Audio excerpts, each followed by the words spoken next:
Hello दोस्तों, कैसे हो आप सभी का स्वागत है आपके YouTube चैनल पर पहली बार आए हैं तो चैनल को सब्सक्राइब कर दीजिए और बेल आइकन घंटी को प्रेस कर दीजिए ताकि आने वाले नोटिफिकेशन सबसे पहले आपके पास पहुंच जाएं।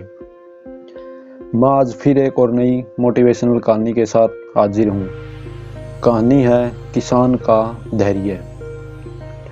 मेरे साथ जो हुआ वह अच्छा या बुरा, किसान का धैर्य। क्यों पढ़े, कई बार हम बहुत ज़्यादा ही अपनी लाइफ को लेकर सीरियस हो जाते हैं कि जैसे ही कुछ बुरा हुआ तो हम उदास हो जाते हैं और पल भर में जब कुछ अच्छा घटित होता है तो हम खुश हो जाते हैं। हमारे विचार बहुत जल्दी ही बदल जाते हैं। हम यह नहीं सोचते कि जो कुछ घटित हुआ वह हमारे लिए अच्छा है या बुरा। हमारे साथ घटी घटना का भविष्य में क्या प्रभाव पड़ेगा ये हमें खुद पता नहीं होता। आज यह कहानी आपको कठिन परिस्थितियों में धैर्य का महत्व सिखाएगी। एक समय की बात है, एक किसान था जिसके पास एक घोड़ा था। वह अपने इस घोड़े से बहुत प्यार करता था। उसे अपने घोड़े पर बहुत गर्व था, जो किसान की कमाई का जरिया भी था। अपनी इस कमाई से किसान अपने परिवार का पेट भरता था। लेकिन एक दिन वह घोड़ा भाग गया।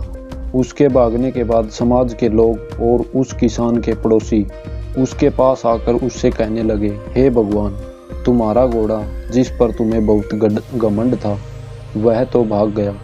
उसको सांत्वना देने के लगे। उसके साथ बहुत बुरा हुआ, लेकिन किसान ने उसका जवाब बहुत ही सहजता से देते हुए कहा, हाँ, बहुत बुरा हुआ। फिर अगले दिन घोड़ा वापस आ गया, लेकिन सिर्फ घोड़ा वापस नहीं आया बल्कि वह अपने साथ 3 जंगली घोड़े भी लाया। फिर उसके पड़ोसी उसके पास दौड़ते हुए आए और उस किसान से कहने लगे, आपका घोड़ा आ गया और अपने साथ 3 और घोड़े भी लाया है। यह तो बहुत अच्छी बात है, आपकी किस्मत तो बहुत अच्छी है। किसान बहुत खुश हुआ, उनकी तरफ देखा, फिर उसका जवाब बहुत ही साधारण रूप से दिया और कहा, हाँ शायद। कुछ दिनों बाद किसान का बेटा उसी जंगली घोड़े में से किसी एक को काम के लिए तैयार कर रहा था कि उसी जंगली घोड़े ने उस किसान के बेटे को जमीन पर पटक दिया और उसका पैर बुरी तरह से टूट गया। उसके पड़ोसी उससे कहने लगे, उस पागल घोड़े ने देखो तुम्हारे बेटे के साथ क्या किया, उसका पैर तोड़ दिया। यह तो बहुत बुरा हुआ।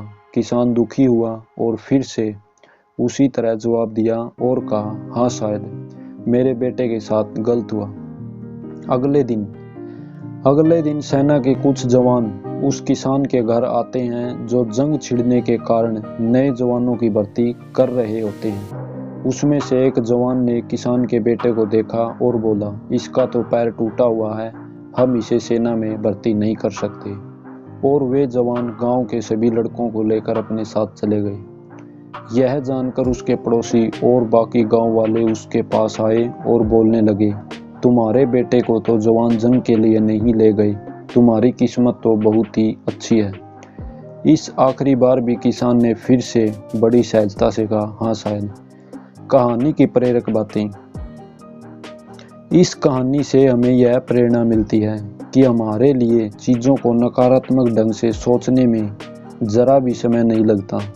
जब भी कुछ हमारे अनुकूल नहीं होता तो हम उसे बुरा ही समझते हैं।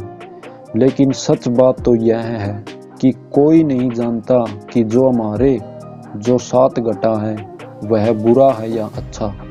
इस कहानी में भी किसान के भाव में परिवर्तन परिस्थितियों के कारण होता है। बुरी परिस्थितियों में वह नकारात्मक हो जाता है और अच्छी परिस्थितियों में वह सकारात्मक। इन नकारात्मक और सकारात्मक परिस्थितियों के बीच के समय में धैर्य रखना बहुत जरूरी होता है। क्या आप वाकई में यह बात बता सकते हैं कि हमारे साथ जो घट रहा है वो गलत है या सही, बिना यह जाने कि भविष्य में इसका क्या प्रभाव पड़ेगा हम पर यह हमारे जीवन पर? मुझे लगता है आपका जवाब होगा नहीं। हमारे समाज में, हमारे देश में ऐसे बहुत से महान लोग हैं जो अपने जीवन में असफल हुए, हारे, अनेक बड़ी बड़ी बीमारियों से लड़े, किंतु उन्होंने कभी भी अपना धैर्य नहीं खोया और ना ही हार माने। यह आगे चलकर बड़े प्रसिद्ध हुए, सफलता के मुकाम पर पहुंचे और महान बने। हमारे बड़े बुजुर्ग सही कह के गए हैं कि जो होता है अच्छे के लिए होता है। यह छोटी सी लाइन हमें बहुत कुछ सिखा जाती है और ये बात कहीं भी नहीं भूली जा सकती। हमेशा कोशिश करते रहो, जीवन के पथ पर निरंतर आगे बढ़ते रहो और आप नकारात्मक या सकारात्मक पर विचार ना करें। आपको बस अपने जीवन में यह करना होगा, नंबर 1, किसी बात को लेकर ज़्यादा परेशान नहीं होना। नंबर 2, अपने आप को शांत रखना। नंबर 3, अपने काम से काम रखना। नंबर 4, अपने सुझाव और कमेंट बॉक्स में ज़रूर देना। अगर आपको यह कहानी अच्छी लगी हो तो लाइक और सब्सक्राइब और शेयर ज़रूर करना।